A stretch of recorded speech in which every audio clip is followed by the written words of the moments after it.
Apa sih sebetulnya activity instance set itu? Ya.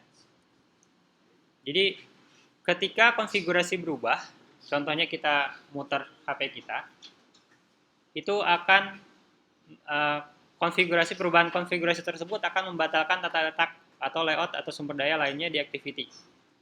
Jadi ketika kita melakukan rotasi, seperti saya sebutkan tadi, itu activity-nya akan di-destroy.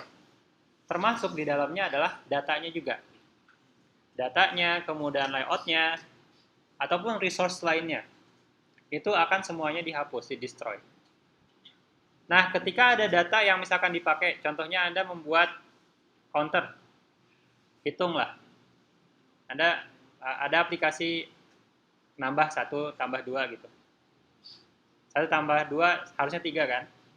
Nah, ketika misalnya Anda putar, jika Anda tidak memanage masalah konfigurasi ini, maka ketika diputar, yang hasil tadi 1 tambah 2 itu akan hilang.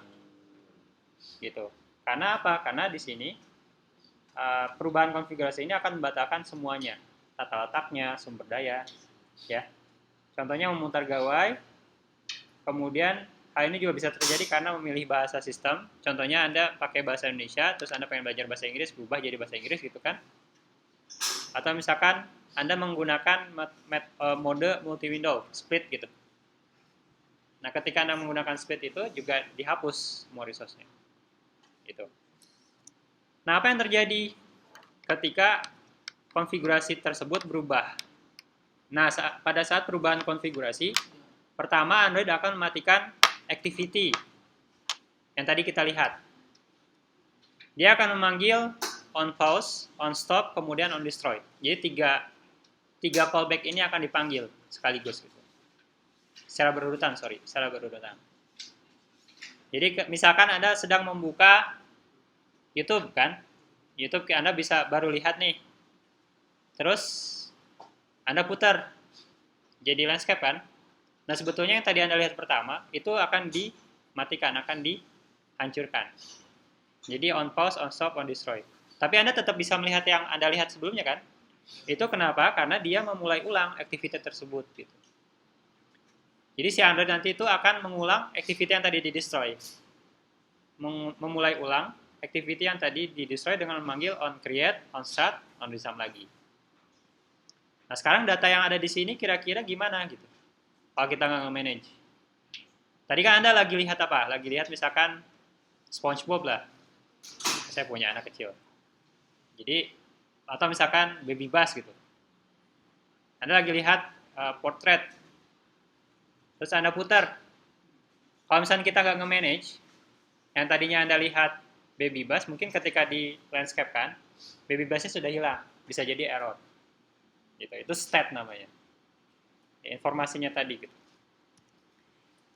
Nah, informasi stat ini dibuat pada saat activity berjalan. Ya, contohnya counter, text. Kalau Anda misalkan lagi ngisi formulir di HP, kalau kita lihatnya potret kan agak susah.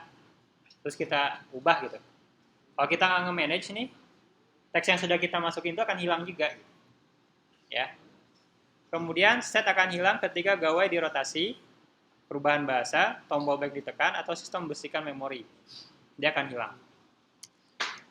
Nah, oleh karenanya, kita butuh menyimpan state tersebut di activity. Jadi nanti kita bisa memulihkannya ketika activity tersebut dipanggil ulang oleh sistem. Apa yang disimpan oleh state? Sistem hanya menyimpan, pertama ada state dari view-nya. Contohnya, status dari view. Yaitu unique ID-nya, ID-nya si view tadi yang dipakai. Kemudian, kalau kita misalkan pakai edit text dengan ID 1 misalkan, tadi kan sudah ada isinya. Ya, itu disimpan di state tadi itu, instance state.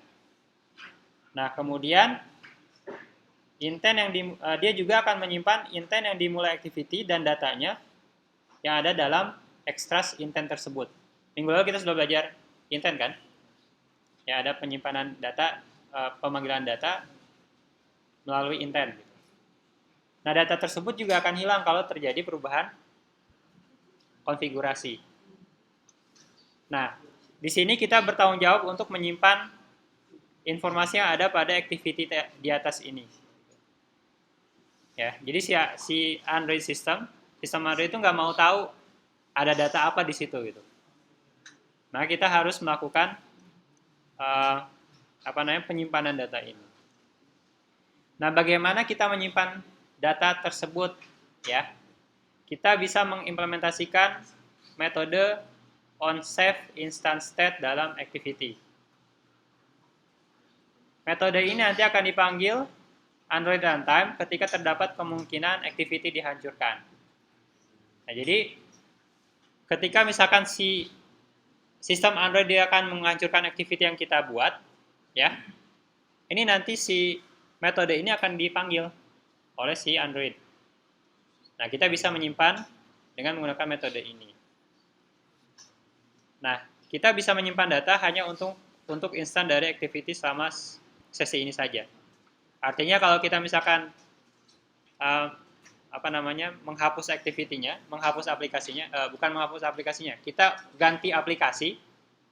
Terus kalau Anda di tombol HP itu kan ada ada 3 bagian ya. Ada home, ada back, ada satu lagi yang kiri. Ya, itu kita bisa milih kan. Kita bisa melihat aplikasi apa saja yang running kan. Kalau kita hapus kayak gitu, sesinya walaupun kita simpan di save instance state, dia akan hilang juga datanya. Gitu. Ya. Jadi itu yang kita sebut sebagai sesi. Jadi kalau misalkan lagi running, kita masih bisa nyimpan di onSafe instance state.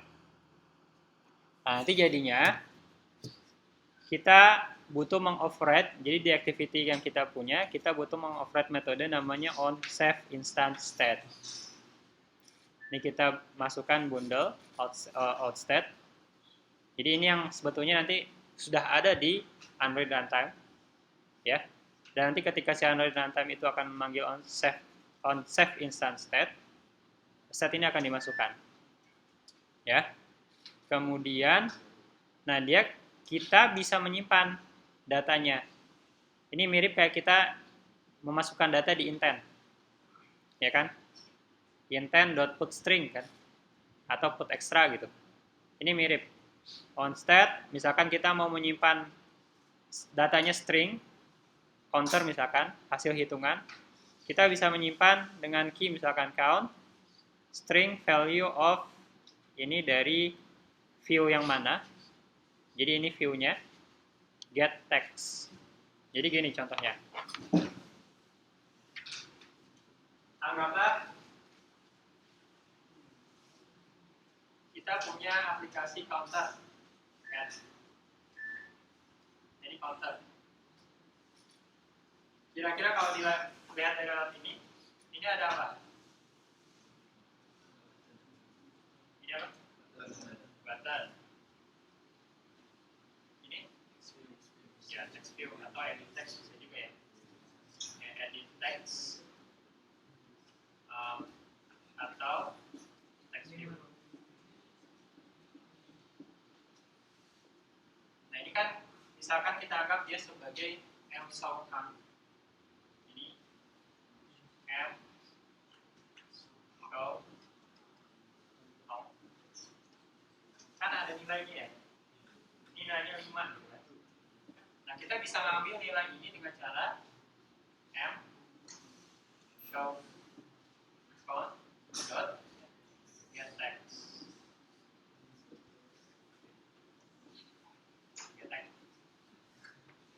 Nilainya 5. Nah, ini kita simpan ke dalam state yang tadi, instance state, dengan key atau kunci count. Gitu. Nah, jadi ketika kita melakukan hal ini, walaupun kita rotasi HP kita, gitu ya, dari portrait ke landscape, nilainya tetap ada 5. Gitu. Tapi kalau kita tidak melakukan hal ini akan jadi 0 lagi. Gitu. Jadi kalau kita ubah jadi landscape, misalkan ini button kan, ini jadi 0 lagi. Kalau kita nggak nyimpen di set instance state. Ini harus kita lakukan kalau kita pengen mengatur menghandle perubahan konfigurasi ini. Ya. Kalau kita menambahkan ini, ya, datanya sudah ada. Nanti datanya sudah ada di objek ini. kita simpan ke data yang tadi 5 itu kita simpan ke objek outstate kan. Di situ outstate dot put string, ya kan? Put string, key-nya apa? Ini kayak yang kemarin, key value itu. Key-nya adalah count. Ini isinya string kan? String value of nilai dari ini. Jadi yang sana. Kita akan mengambil 5. Nah, nanti bagaimana kita mengembalikannya? Datanya sudah ada di sini kan? Sudah ada di bundle ini kan? Nah, sekarang bagaimana kita mengembalikannya? Ada 2 cara untuk mengembalikannya. Yang pertama adalah kita mengembalikannya dalam metode onCreate. Nah, biasanya ini adalah yang disarankan. Kenapa? Karena kita bisa memastikan bahwa antar muka pengguna termasuk state yang tersimpan di dalamnya itu dapat kembali dan jalan secepat mungkin. Gitu. Itu yang pertama. Jadi kita kembalikan datanya di onCreate. Kemudian yang kedua adalah dengan mengimplementasikan callback, yaitu dipanggil setelah onStart dengan memanggil onRestore instant state. Gitu. Sama bundle-nya mySaveState gitu. Ya. Ini contohnya. Jadi nanti di onCreate Anda memanggil ini nih. Nanti di onCreate kan biasanya suka ada bundle save instant state kan. Nah, data yang tadi kita simpan di sana itu sudah ada di sini. Nah, kita tinggal ngecek apakah isinya nol. Apakah isinya nggak nol? Kalau isinya nggak nol, kita ambil get string. Apa yang diambil? Kembali, key-nya harus tahu kan? Key-nya adalah count. Ini sudah ada isinya, tapi kita perlu ngecek juga isinya ada nggak gitu. Kalau ada baru kita set text. Kalau tadi get text itu untuk ngambil datanya. Kalau set text itu untuk memasukkan datanya. Gitu. Jadi prosesnya kayak gitu. Ya. Itu yang pertama. Untuk yang kedua, kita bisa juga mengoverride metode onRestore instant state. Sebetulnya sama saja di sini. Ininya sama. Cuman di mana kita manggilnya gitu. Ya. Kalau di sini yang disarankan adalah kita memanggilnya di onCreate gitu. Ininya sama saja kan? Ya. Sama, ini juga sama tuh. Gitu. Cuman tempatnya saja di mana dipanggil.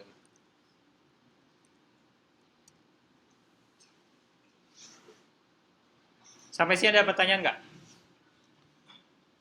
Kalau lebih ngerti ya? Maksudnya yang kita bahas tadi itu, save instant state itu adalah hubungannya kayak yang ini. Jadi kalau kita misalkan buat aplikasi sederhana, cuma buat hitung gitu. Kayak kalau ada tas backup, nah, gitu kan, tap, nambah terus kan. Terus tiba-tiba jatuh, buka konfigurasinya jadi nol lagi.